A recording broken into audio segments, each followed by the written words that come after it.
Welcome back to the channel, everybody.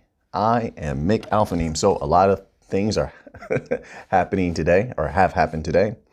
Let's start with Ripple CEO Brad Garlinghouse, who is also a very brilliant individual. I tend to agree with a lot of things that Brad says. And he was doing an interview, I think it was with maybe CNBC or something like that. And he was saying how Bitcoin tribalism is holding back the crypto industry. And this is 100% true. But I think what Brad was trying to touch on is something that I glossed over a little bit last year. Like, not glossed over, but like I touched on it very lightly, where Bitcoin is being used as a control mechanism by the legacy systems of the world, legacy system of the United States in particular, where they understand that they have the rest of the industry, whether it's through bots or whatever mechanized trading that however they have that set up, where whatever Bitcoin does, the rest of the industry does. That's not by mistake. So they're using it as a control mechanism in that way. That's just one aspect.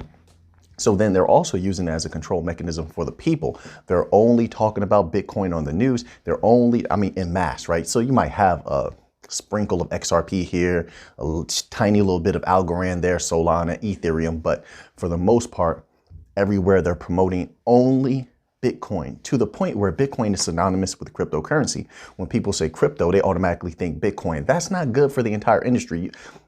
Crypto is a technology, a whole bunch of different types of technologies, right? And so it should be looked at as such.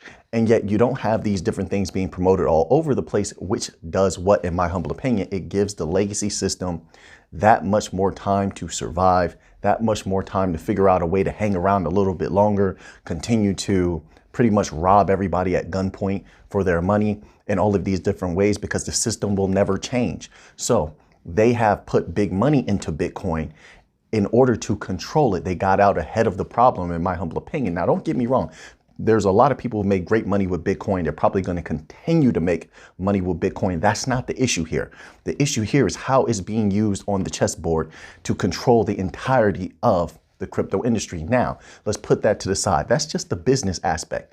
I think another thing that Brad is seeing is that the lay person, right? The lay person in society is not being educated properly on these different cryptocurrencies. They're only hearing about Bitcoin. And then on top of that, a lot of people have a distaste for Bitcoin, especially because of its lack of greenness and things like that. And now, don't get me wrong. I've heard that they're going to be coming up with different technologies and things of that nature to make Bitcoin greener and more eco-friendly. Okay. But that doesn't take away the fact that people have a bad taste in their mouth about Bitcoin already. So when they think about crypto and it's synonymous in their mind with Bitcoin, they automatically think all of crypto is bad. That shines a bad light upon crypto, where XRP is carbon neutral or carbon negative. You have Algorand is carbon negative, I believe. Hedera is definitely carbon negative, and you have Stellar carbon neutral or carbon negative. So all the bank coins, utility coins as a whole, are very, very green. Okay, they're eco-friendly. They're very beneficial to the unbanked, the underserved. Anybody who's impoverished stands to make, they could make a good amount of money, doing proper investments and proper research and stuff like that. That's not financial advice. And I'm not telling you to invest in anything whatsoever. Okay. I'm just saying that there's the opportunities there. And I'm showing how crypto as a whole is actually beneficial to people at various levels, right? But they won't get that opportunity because Bitcoin is being used, to put out in front of them and blind them to what the rest of the industry actually is. So, there's all of these notions and ideas that are false about cryptocurrency as a whole. And it is, and that's really fueled by Bitcoin. They use Bitcoin as the example of everything for every possible crypto, even though its technology is completely different than, let's say, Algorand, XRP, all of these very advanced protocol. Okay. So I think that's what Brad was trying to touch on a little bit there. So we touched on control of crypto. So a lot of the cryptocurrencies cannot thrive because until there's regulatory clarity, most of the legacy system money, most of the big money that's on the side now is not in crypto just yet. But there is a portion of big money that is involved in crypto. It's not much, but they are big money. However, they only know about Bitcoin. They only want to be associated with Bitcoin. Only Bitcoin is allowed to bring you prestige. Whereas something like XRP definitely is a prestigious coin, definitely has a bright future. Something like even Cardano, VeChain, these things are brilliant cryptocurrencies that are going to do very well in the future. Now, when it comes to Cardano, I'll say this. What they are trying to do with scan trust, that's what makes me really take an interest in Cardano. If they can do some big things with scan trust, like the traceability aspect, sort of like what VeChain does with traceability, that's huge. That's enterprise level stuff. That's huge. And that would mean that Cardano has an extremely bright future. I know a lot of people like a lot of other projects on Cardano, but that's my interest in Cardano. It's like, look, what are you going to do with traceability? Get into some of these businesses, bust into some of these regions, enact traceability protocol on all of these different things. And now money's starting to flow into that blockchain like you wouldn't believe. All right. So there's other coins is what I'm saying, other cryptocurrencies, other technologies that should be praised and should be allowed to thrive and should get some notoriety, some news coverage, but they don't get what they deserve. They're being held back. Okay. So now I also had on my notepad, I have my notepad here, control of the people. As I said before, the people are not being allowed to thrive. So let's take the banking system, for instance. I think this is listen, there's a lot that could be read into what Brad was actually saying in that particular article. Make sure you head over there and read that article. It's very, very good in my humble opinion. He says, doesn't say a whole lot, but in that, what he says, there is a lot of meaning. There's a lot of interpretation that could be drawn from that. If you understand how Brad thinks and you've seen a bevy of his different interviews, you know where he's coming from. Now, control of the people. The people, for instance, in the new financial system, they're free. They act as their own banks. They're not being robbed of their money by these account fees and intermediary fees or cross-border remittance. Let's say someone comes from Central America, South America. A lot of people do. A lot of people I grew up with came from El Salvador, came from Ecuador. They came from Mexico. Very good people. They wanted to work, send money back home. Maybe they have a business or starting businesses overseas. So they're sending money back and forth. Now, the legacy system is going to be robbing them of a lot of money. In the new financial system, they're free to keep that money. Now they can play with that money. They can allocate it to different places. So instead of maybe having one store, in a few years, you have 2, 3, 4. So but if you were paying that money to the legacy system because of all of their fees, and they charge you ridiculous amounts of money for everything, you don't have that money to play with as an individual. So we talked about things like that before as far as businesses, but let's think on an individual level. So they're even hurting the people. They're even controlling the people because the people can't do that right now with Bitcoin. They can't. So sure, as a speculative asset, you can make some good money.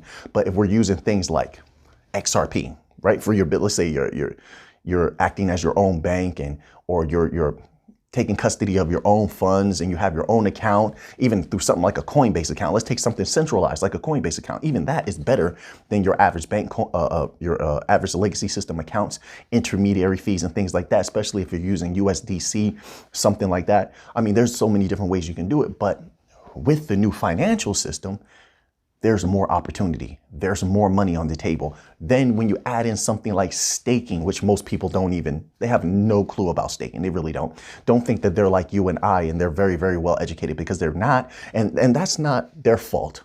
The powers that be of the world and the governments and the news media should be helping the people, but they're not. They're too busy making money from the legacy system. The legacy system is lobbying all over the place. And that's something else that Brad touched on. I have it on page 2 here. Brad was talking about it holds back some of the lobbying efforts. Remember, Ripple spent the most money in lobbying efforts last year. I think over the last few years, actually. They've been doing a tremendous job. However, even though they're lobbying, nothing can gain traction from the rest of the crypto industry because there are individuals within the governments who have lobbyers that they've been working with for years. So it doesn't matter if they don't spend as much money. They have these bonds, and those lobbyers are from the legacy system. And so they only want Bitcoin to be promoted because Bitcoin is, like, as I said, being used to control the industry, to hold crypto back long enough for the legacy system to continue to not thrive, but survive and make money and do what it is that they do, in hopes that the crypto industry maybe gives up, runs out of steam. Maybe people lose interest in it. I mean, there's so many different reasons to hold it back, right? But nevertheless, it's a negative thing. So he was talking about how it sort of negates their efforts in lobbying. And I agree with that. Listen, something has to change. It definitely does. I agree with Brad Garlinghouse 100%. And actually, he's very brave. Let me tell you something. That's another thing I respect about Ripple. They're an extremely brave company, and they're going against the beast when it comes to the SEC. They're going against the beast when it comes to the United States government and some of their the ways that they go about behaving when you are lobbying them to even go against what's in the best interest of the people. Look at their systems. They're not doing very well. So then also, I want to bring this to your table. The the SEC, itself was fined for improper conduct. Okay, they filed some papers at the last second or something like that.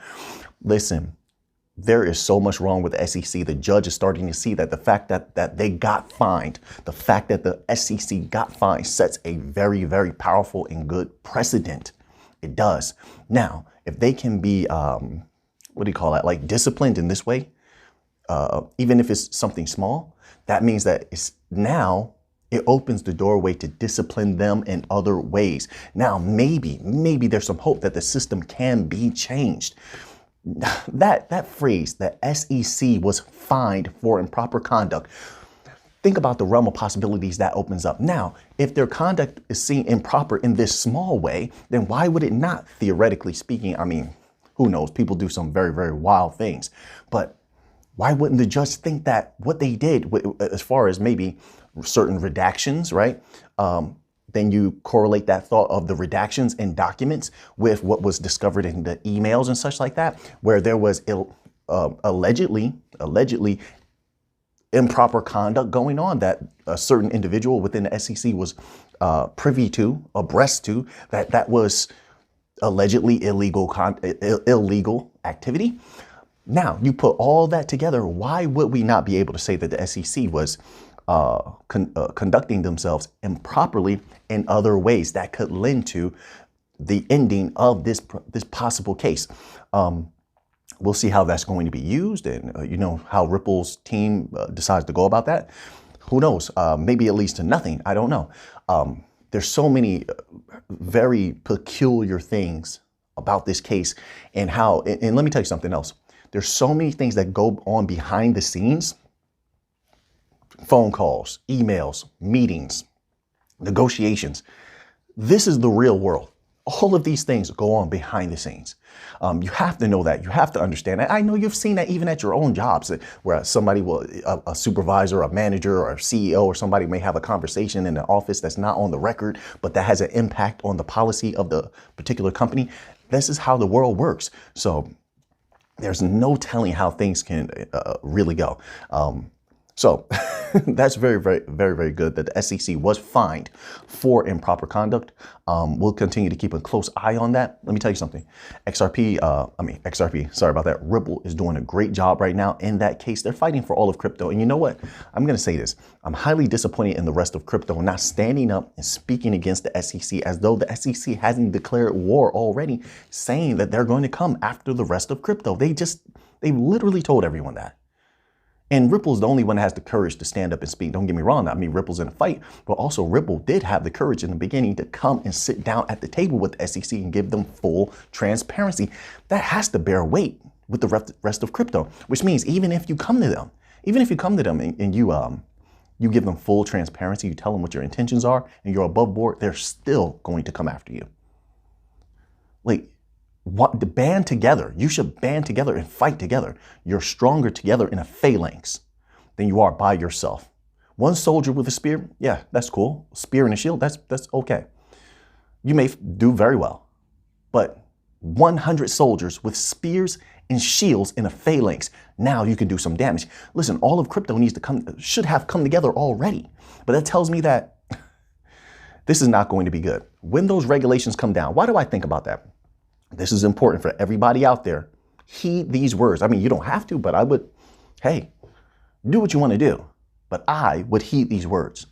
What crypto has shown you is that, like Brad said, with a tribalistic mind state, not just with Bitcoin, but with and I'm talking about within the businesses, the foundations, the institutions, that they want to stand alone so badly that they're willing to die alone instead of coming together and surviving, defeating the legacy system that is against you, going against these governmental entities that may or may not have corruption involved, instead of standing together strong and fighting for what you truly deserve as an advanced technology that can help the world. Do you want to help the world or not?